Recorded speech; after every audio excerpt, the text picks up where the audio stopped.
आइए जरा आज आपको कुछ इंपॉर्टेंट बातें बता देता हूं, क्योंकि जब एक एस्पिरेंट तैयारी करता है तो उसके तैयारी के जीवन में ना बहुत सारी चीजें होती हैं जिसका वो ख्याल नहीं रख पाता है ना। तो इसलिए थोड़ा सा आपको सेल्फ रियलाइजेशन देने के लिए कुछ पॉइंट्स है जो आपको ध्यान रखने होंगे। जैसे जब आप पढ़ते हो, कैसे पढ़ाई करते हो आप लोग कैसे पढ़ाई करते हो?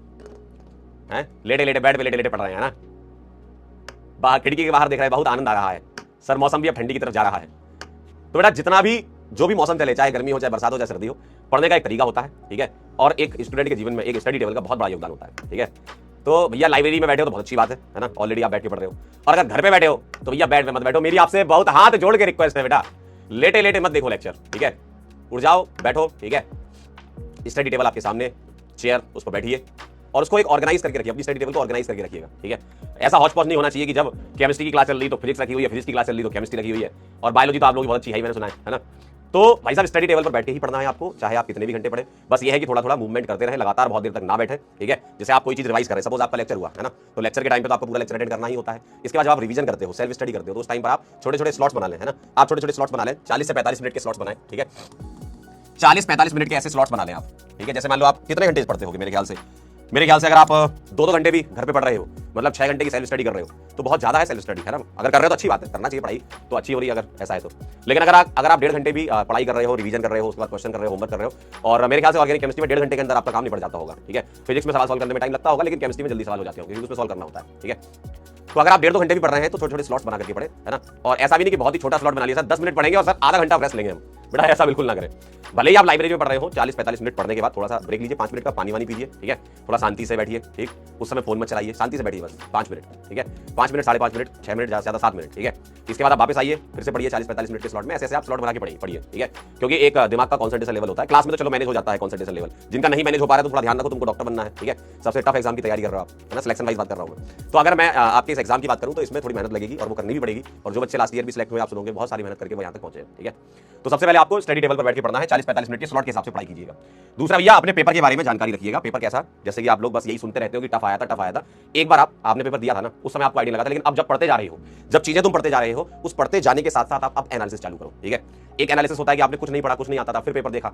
एक होता है कि पढ़ते पढ़ते जाते हुए पेपर देख रहे हो, तो पिछले 10 साल के पीवाईक्यूज को देखिएगा, किस तरीके से सवाल पूछे गए हैं। और पिछले साल का भी पेपर अगर आप देखें तो 20-30% ही टफनेस वाले सवाल देखने को मिले, और इजी टू मॉडरेट लेवल के सवाल अच्छे खासे थे उसमें, ठीक है। तो आप एक बार देखिएगा कि किस तरीके के सवाल पूछे जाते हैं, और हर एक चैप्टर में आप फोकस करेंगे तो आपको कुछ ऐसे टॉपिक्स मिलेंगे, कुछ ऐसे चैप्टर के अंदर के पार्ट्स होंगे जिससे लगातार सवाल पूछे जाते हैं, मैक्सिमम सवाल आते हैं उनसे। जैसे अभी आपने ताजा केमिकल बॉन्डिंग चैप्टर पढ़ के आए हो, बॉन्ड ऑर्डर का सवाल, ठीक, हाइब्रिडाइजेशन का सवाल, बीएसईपीआर थ्योरी का सवाल, ये 2-3 टॉपिक से बहुत मैक्सिमम सवाल आए हुए हैं। तो इन टॉपिक्स को कमजोर मत होने देना, इन टॉपिक्स को आप बार बार रिवाइज करते रहो, क्योंकि बहुत ज्यादा प्रोबेबिलिटी, मतलब अगर आप पीवाईक्यू उठा के देखोगे 90% से ज्यादा सवाल इन्हीं 3 टॉपिक से आए, 90% से ज्यादा सवाल, ठीक है। और अपने करंट चैप्टर की बात करें तो आईयूपीएससी से एज इट इज डायरेक्ट सवाल आने के चांसेस कम रहते हैं, लेकिन इसका एप्लीकेशन पार्ट ज्यादा रहता है, ठीक है। अगर आ गया तो बहुत अच्छी बात है, सभी लोगों का सही होता है, आप भी करके आ जाना। आईयूपीएससी का सवाल किसी का गलत नहीं होता है, पेपर में आएगा तो, ठीक है।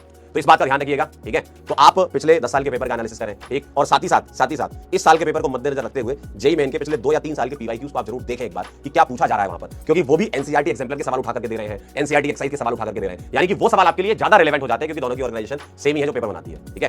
तो इसलिए थोड़ा सा ध्यान रखिएगा इस बात का, ठीक। तीसरी बात करें, एक टेंटेटिव टाइम टेबल को प्लान कर लीजिए। टेंटेटिव टाइम टेबल का मतलब ये है कि आपको ऐसा नहीं करना कि as it is time table बना लिया, कभी फॉलो होता है नहीं वो।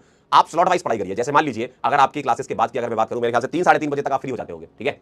3-3:30 बजे आप फ्री हो जाते होंगे, खाना वाना खा के, मेरे ख्याल से 4 या 5 बजे से बैठते होंगे पढ़ने के लिए। तो 2-2 घंटे के आप स्लॉट बना लीजिए, 2-2 घंटे के स्लॉट बना लीजिए। अब उन 2 घंटे में क्या करेंगे आप, आपका जैसे एक सब्जेक्ट है, ठीक है, आज का रिवीजन करना होगा आपको, उसके सवाल लगाने होंगे आपको, होमवर्क करना होगा, और अब आपका कोई टॉपिक मान लो पीछे का छूटा हुआ है तो उसको भी साथ में कवर कर लीजिए, है ना।